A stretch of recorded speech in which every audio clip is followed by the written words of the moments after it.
Dia tidak bilang, Pak Jusman, wahai umat Kristen, aku telah menebus dosa-dosamu. Jadi Yesus dalam pandangan saya adalah juru selamat bagi semua umat manusia. Yang saya hormati dan seluruh panitia, Bapak Ibu semua yang saya hormati, yang mohon maaf saya tidak sebut satu persatu.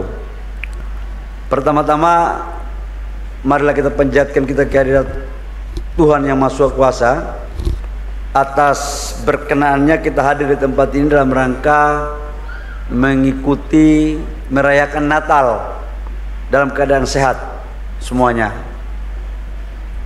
Bapak Ibu semua, Natal kalau di Papua, kebetulan saya di Papua, kalau Natal yang paling terlama yang merayakan di seluruh Indonesia ini mungkin di Papua, mungkin salah satu di antaranya.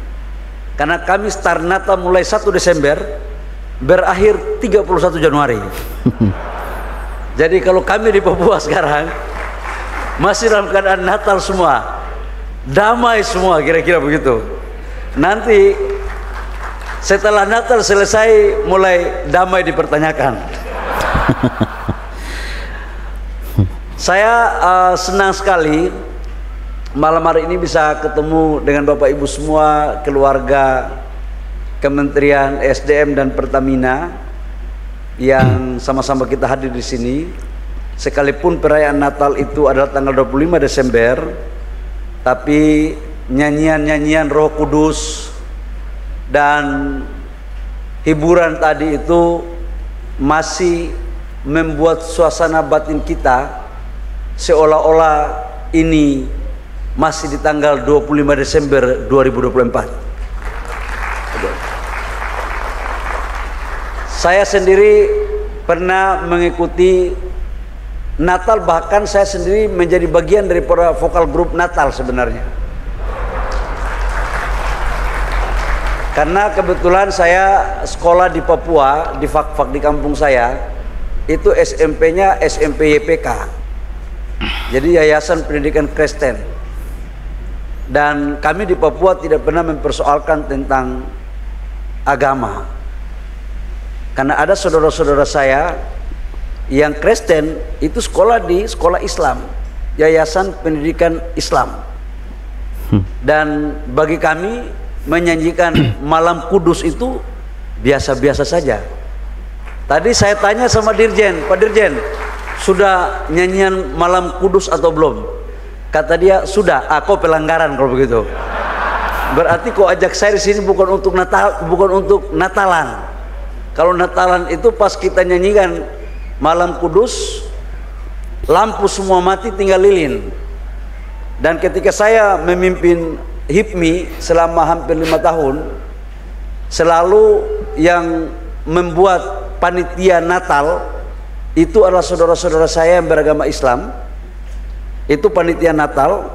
Dan yang membuat halal bil halal itu adalah saudara-saudara saya yang beragama Kristen.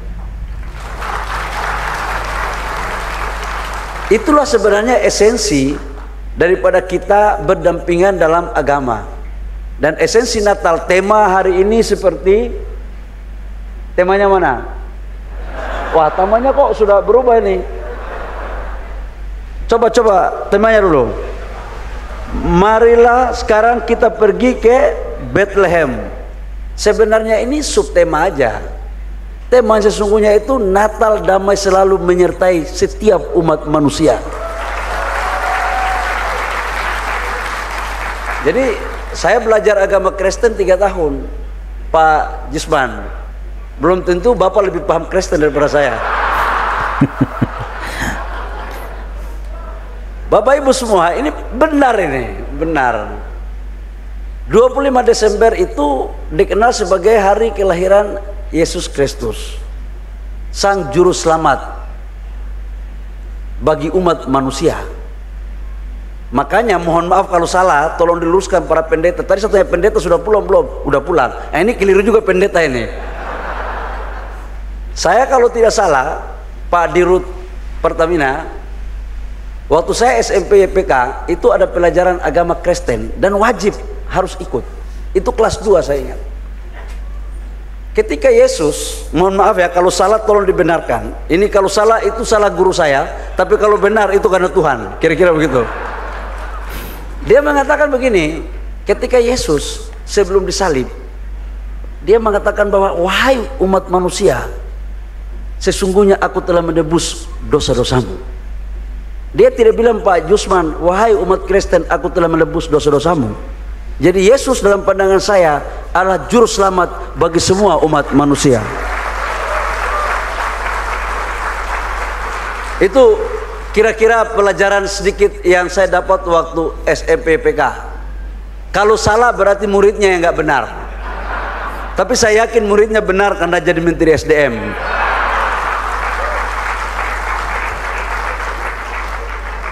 Yang kedua adalah subtemanya ini kelahiran Kristus membawa sukacita dan semangat bagi sektor SDM.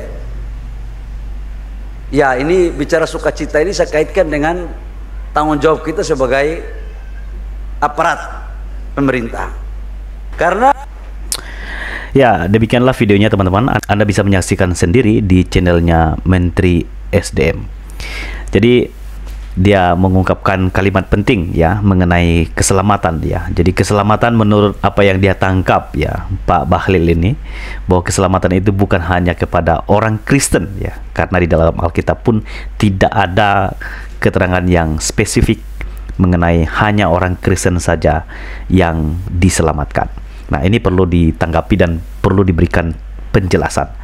Dan Pak Menteri juga mengungkapkan ini, kalau benar, kalau salah tolong saya dikoreksi. Nah, saya mau kasih tahu kepada teman-teman. Sama seperti di dalam Yohanes pasal 3 ayat 16, karena begitu besar kasih Allah akan dunia ini, sehingga ia telah mengaruniakan anaknya yang tunggal, supaya setiap orang, nah kata setiap orang ini berarti semua orang yang percaya. Apakah semua manusia dalam dunia ini percaya kepada Yesus? Tentu tidak. Nah, kata semua orang ini adalah merujuk kepada mereka yang percaya kepada Yesus. Karena itulah, karena begitu besar kasih Allah akan dunia ini, sehingga ia telah mengaruniakan anaknya yang tunggal, supaya setiap orang yang percaya kepadanya tidak binasa, melainkan beroleh hidup yang kekal. Jadi, semua orang yang percaya, yang menerima Yesus sebagai Tuhan dan Juru Selamatnya, mereka itulah yang akan diselamatkan. Jadi, apakah keselamatan untuk semua manusia? Dari ayat ini membuktikan tidak. Karena apa? Keselamatan hanya pada mereka yang percaya kepada Yesus. Jangan terjebak kata semua orang. Saya pakai gambaran ilustrasi secara sederhana. Misalnya waktu saya ngajar di kelas ya, lalu waktu mereka ribut, lalu saya suruh mereka diam kalian semua ya. Nah, waktu saya bilang diam kalian semua, di situ saya tidak sedang melarang semua orang dalam dunia ini untuk diam. Tidak, karena semua orang yang saya maksudkan adalah orang yang ada di dalam ruangan itu. Demikian juga dengan kata semua orang yang percaya kepada Yesus adalah mereka yang percaya kepada Dia. Kiranya video ini boleh menjadi berkat bagi kita semua. Tuhan Yesus memberkati. Shalom.